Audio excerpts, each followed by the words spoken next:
Bonjour. Pourquoi certaines personnes restent dans la tristesse et y tiennent visiblement, hein? Là, c'est une petite série de vidéos sur pourquoi on s'accroche à des choses qui nous font mal. Donc ici, on va parler de la tristesse et dans d'autres vidéos, on parlera de la colère, de la maladie, bon, il y en a des choses. Et on voit souvent les problèmes sous l'angle de l'évitement de quelque chose. Si je fais ça, ça m'évitera tel problème, ou j'ai peur de, donc je me comporte de telle manière. Là, on va le voir sous l'angle du circuit de la récompense. L'autre circuit du cerveau, hein. On a le circuit de la peur, celui de la récompense.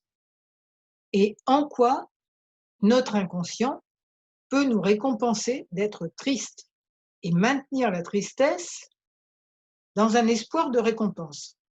Il y a pas mal de raisons. Par exemple, si on a un parent dépressif quand on est petit et on a juste envie qu'il soit proche de nous. On lui fait des risettes, on rigole, on lui fait des beaux dessins. Ouais, c'est beau. Lui fait un spectacle et tout. Ouais, arrête de faire le clown. Bon, on voit le personnage et on voit le pauvre petit gamin ou la petite gamine qui essaye d'avoir un contact.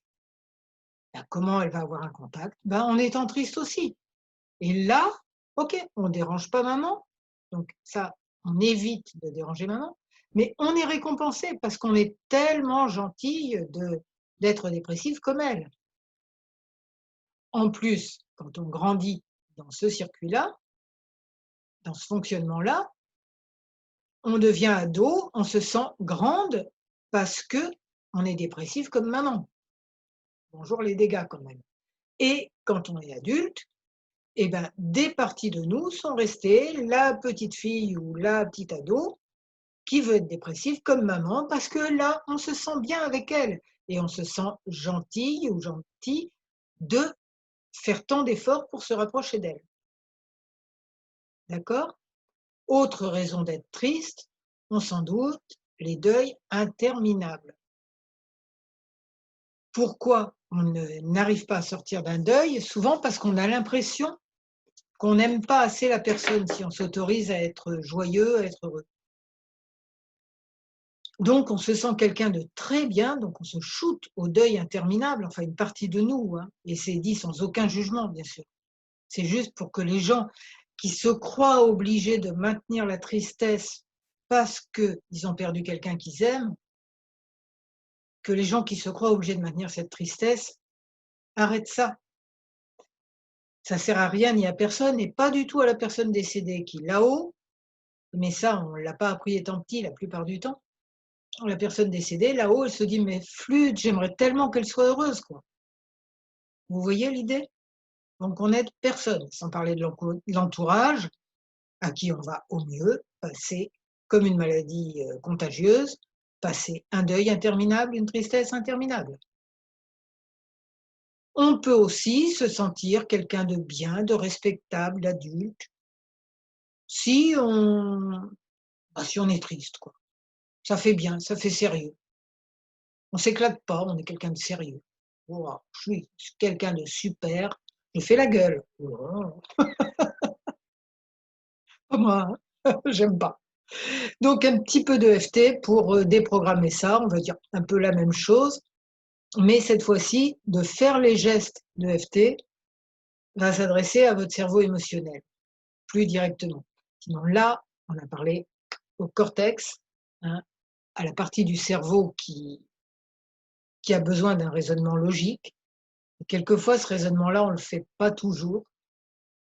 Et puis, on va parler au cerveau émotionnel pour que là, il lâche la super, croix d'honneur, croix de sagesse d'être triste. Parce qu'il y a d'autres moyens de se récompenser et d'être heureux, franchement. Donc dans 1 minute, on fait un protocole EFT. D'abord, si vous ne connaissez pas cette superbe technique, vous allez voir en dessous mon blog qui s'appelle «J'aime le l'EFT», où vous tapez directement sur un moteur de recherche et il y a des explications sur les points et de toute façon, vous allez le voir dans la vidéo. C'est des points d'acupuncture, hein, qu'on stimule. en tapotant comme vous allez le voir. Donc je suis Claude Canivez, thérapeute EFT et vous avez plein de liens vers donc des liens vers mon blog, vers des articles proches de celui-là, vers éventuellement une écoute bienveillante de ma part, puisque je suis thérapeute et que ça fait du bien de sortir un peu de cette. On n'en sort pas toujours d'un claquement de doigts. Enfin, un protocole EFT pour aider à faire le début du travail là-dessus, en s'autorisant à être joyeuse. C'est parti. Vous faites les mêmes gestes que moi si vous ne connaissez pas l'EFT et je prévois un petit temps pour répéter les phrases. Même si des parties de moi sont très contentes quand je suis triste, très fière de moi et que j'ai plein de raisons d'être fière de moi comme ça. La réalité, c'est que je peux être fière de moi simplement par le fait d'exister.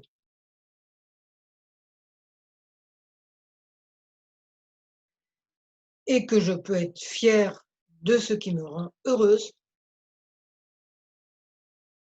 et ça peut être très bon pour moi et pour tout le monde. Non, mais tu te rends pas compte, heu, quand j'étais petite, ma mère était dépressive, quoi, ou mon père ou qui vous voulez. J'ai tellement besoin là, ça va être l'enfant qui va parler. J'ai tellement besoin de câlins. J'ai tellement besoin de tendresse et on dirait que ça l'intéresse pas. Je lui montrais plein de belles choses que je fais, des beaux dessins. Elle dit: «Ouais, ouais, c'est joli». J'improvise des danses pour elle. Là, je tapote sous les bras, ensuite ça sera sous les seins. J'improvise des danses pour elle. Elle dit: «Arrête de gigoter comme ça, tu m'énerves. Tu vois pas que je suis fatiguée?» «Non, quand tu gesticules comme ça me plaît pas, hein». Bon, pourtant vous faisiez ça pour lui faire plaisir. Allez, on essaye autre chose? «Maman, j'ai eu des bonnes notes à l'école». Ça devrait marcher. «Tu as vu? Ça, j'ai super bien travaillé, la maîtresse était contente». «Ouais, ouais, c'est bien, continue». Même l'école, ça marche pas, dis donc. Bon, bah, alors je vais faire la gueule. Ah ouais, là, elle esquisse un sourire. Oh super, j'ai trouvé un bon moyen de la rejoindre.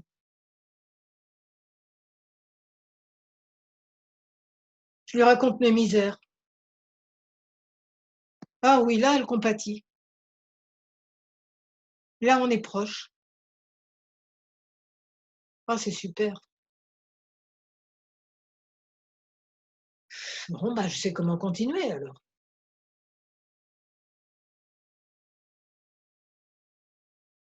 Et maintenant, c'est la petite ado qui a continué sur la même logique. Et elle dit: «Waouh, je suis grande, je suis une adulte. La preuve, je fais tout comme maman. Je fais la gueule et je pleure tout le temps». Puis j'ai plein de raisons de me plaindre. Alors je lui raconte, on est proches et je me sens aussi grande qu'elle ou presque. Je suis une adulte. La preuve, je suis triste et angoissée. Oh, c'est magnifique.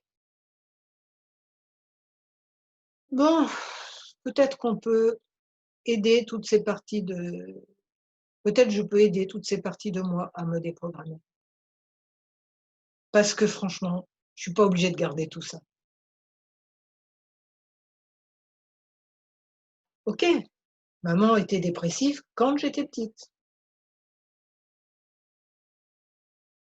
J'avais pas beaucoup de solutions pour, me mettre au diapason, pour me sentir bien avec elle. Donc bravo à moi d'avoir choisi cette solution. Mais j'ai besoin de la garder. Et la petite ado, avait plein de raisons aussi. Comme ça, elle se sentait presque l'égale de maman, une vraie adulte qui suivait son modèle. Ça a pas dû me donner une adolescence épanouie, ça. Bon, ben peut-être je peux changer aussi. Gros bisous à la petite fille, gros bisous à la petite ado, super câlin. Bravo pour l'amour dont elles ont fait preuve. Mais maintenant, je les informe que je suis adulte, que je suis reliée à maman par le meilleur de nous-mêmes, comme tout le monde, que nous sommes reliés les uns et les autres par le meilleur de nous-mêmes, mais qu'on n'est pas obligé d'être relié par la dépression et la tristesse.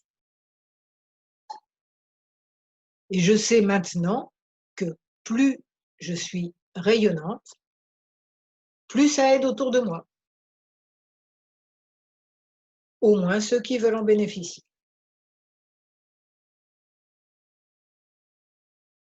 Peut-être que maman était dans un deuil interminable, ou qu'un ancêtre était dans un deuil interminable, ou que là, moi, je me crois obligée de rester triste pour un deuil interminable. Là, on repart sur une autre cause.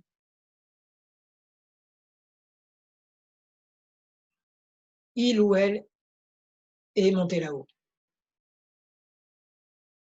ou m'a quitté, tout en restant sur terre. Et je n'arrive pas à m'en remettre. Je suis tellement triste. Mais surtout, je crois que plus je suis triste, plus je lui montre que je l'aime. Je dois montrer je dois lui montrer que je l'aime, tout le temps. Si je faisais mon deuil une fois pour toutes, les autres croiraient que j'ai un cœur de pierre. Je croirais que j'ai un cœur de pierre. Je veux pas être comme ça. Alors, je reste en deuil, triste, triste, triste. J'ai pas le droit d'être joyeuse. J'ai pas le droit d'être heureuse. Un seul être vous manque et tout est dépeuplé. Et ma vie est finie. J'attends de le rejoindre, rien d'autre. Qu'il soit sur l'autre plan ou j'attends qu'il revienne. Bon, est-ce que c'est vraiment une très bonne stratégie?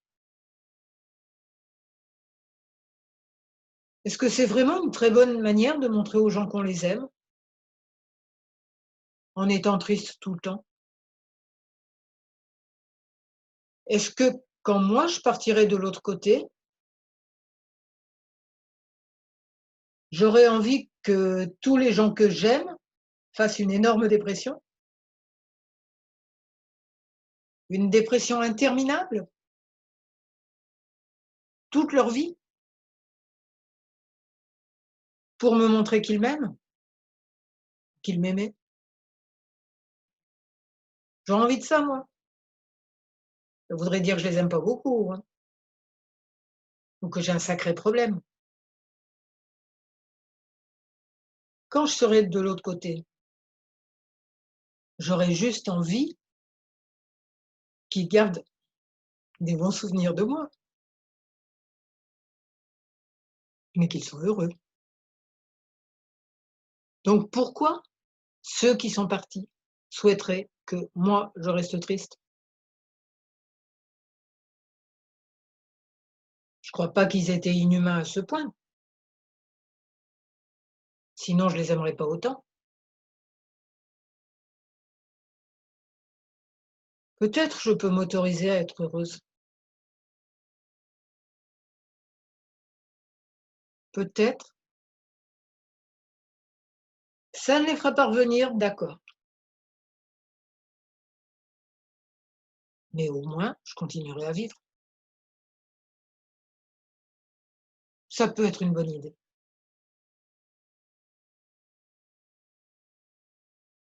Ouais, et je sais maintenant en plus que ça les empêche de monter dans la lumière, ou du moins que c'est un sacré boulet au pied pour eux. Ils peuvent monter quand même, heureusement, mais moi aussi je souhaite qu'ils soient heureux. Je souhaite pas les alourdir, être, dans un plan bizarre quoi, ni terrestre, ni lumière. Si je les aime, je veux qu'ils soient heureux.